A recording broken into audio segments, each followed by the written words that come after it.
inyuma y'ikiganiro kigenewe abanyamakuru catanzwe n'umugambi uri ku butegetsi mu Rwanda FPR aho umunyamabanga mukuru wawo François Ngarambe yavuze yuko bamwe mu batavuga rumwe n'ubutegetsi umwe mu bashizwe muri ayo Madrid Faustin Kayumba Nyamwasa yagize ico abivuga ko mu gihe François Ngarambe avuga yuko uruhara rw'abo banyepolitike atago Kayumba Nyamwasa we yemeza yuko hari uburyo bwinshi bwo gukora politike kandi yuko ivyakoze bitokirengagizwa.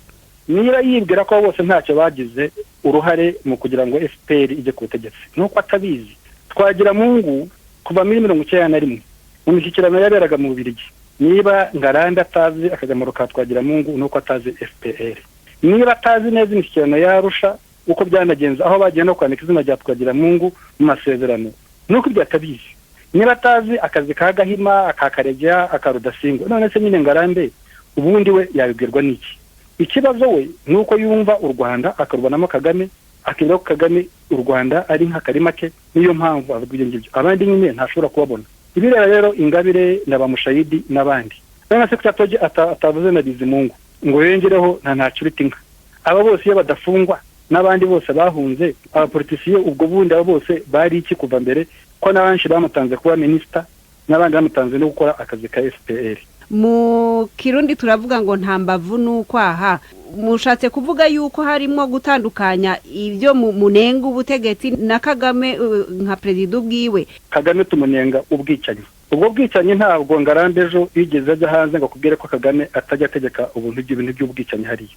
Uwitwa Rwisereka yaguye hariya. Ariko nta nubwo yavuze yuko ubwo bwicanyi abutegeka, ntiyavuze ko reka nje nkubwire ko mbizi ko abutegeka. Ariko Ngarambe ntabwo n'abasirikare ubu Rutayisire yicwa n'abasirikare. Nanjye ubwanjye nagiye kuva mu Rwanda yarategetse abantu kunyica.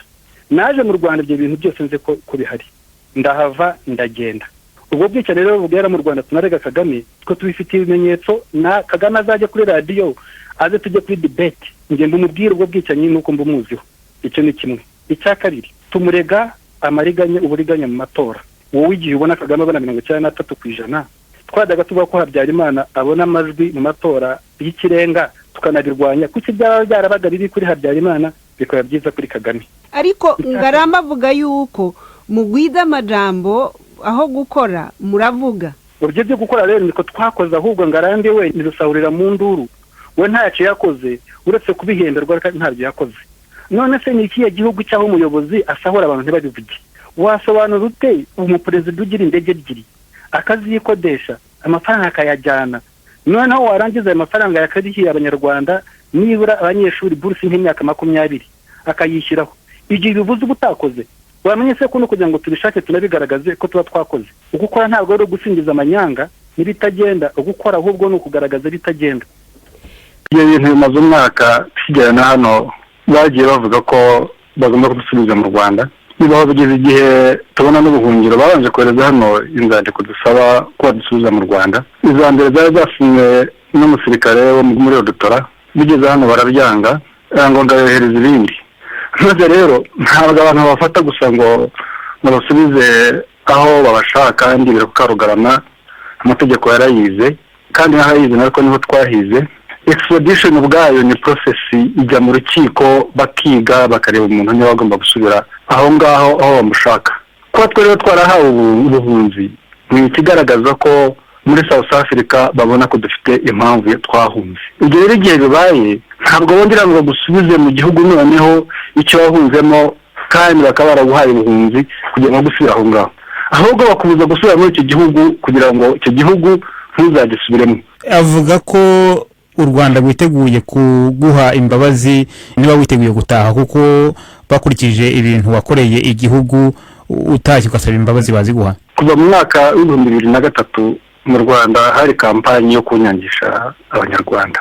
Habayeho umugambi wo gushaka kumpitana mu Rwanda no kugira ngo bandase. Ndabizi abashaka kubikora turavugana, ndabizi neza ndabifite, ibyo nikigera nabyo nzabitangaza.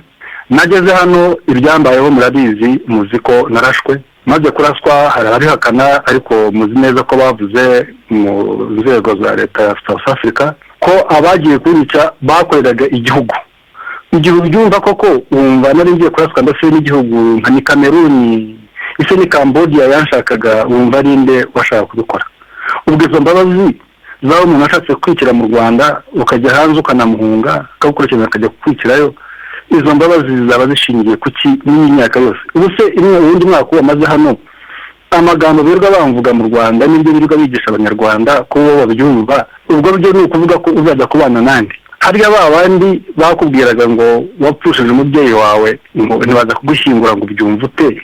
ubwo ngubwo abo ngabo nibo nkwiye gusaba imbabazi cyangwa bakwiye kuzinsaba. Yaba n'umuryango wanjye wirwa wangara, abandi barafunga, abandi ntituzi naho bagiye, kambira ngo nisubiye mu Rwanda. Ubu se abanasubiye mu Rwanda babayeho bate? Nk'ejo hari umusirikare wari ufite ipeti rya majoro witwa Gerard Ntashamaje, nawe yarakatiwe n'u Rwanda ariko yasabye imbabazi perezida wa Repubulika arazimuha arataha, ubu ari mu Rwanda bako nta kibazo. Mwe ntabwo mwabigenza gutyo? Ngewe ndakubwira impamvu zanjyanye. Iza Ntashamaje yavuze ko ntazo. Ubwo se umuntu wagiye avuga ngo ntacyo yari azi kimujyanye ahuye nanjye wavuye mu Rwanda bari bagiye kwica? Minisitiri Karugarama aravuga ko umuntu wahawe ubuhungiro atemerewe gukora politiki, akavuga ko mwebwe mukora ibikorwa bya politiki bangamiye u Rwanda. Politiki dukora ni iyo wese ko tuvuga ibitagenda. Ubu nzandika mu kinyamakuru nkavuga abajura riba mu Rwanda, nkavuga bica abantu, nkavuga abanega demokarasi, ibyo bazarimbuza. Ibi ndabivuga ko muri wa mutwe wa RNC. RNC ni umutwe wa politiki. RNC ni ihuriro y'abanyarwanda. RNC ni ihuriro, ntabwo ari umutwe wa politiki. Umutwe wa politiki se byanditse uretse natwe n'izindi organization nka za Human Rights Watch, Amnesty International zirabivuga. Baba bakora politiki igihe babisobanura.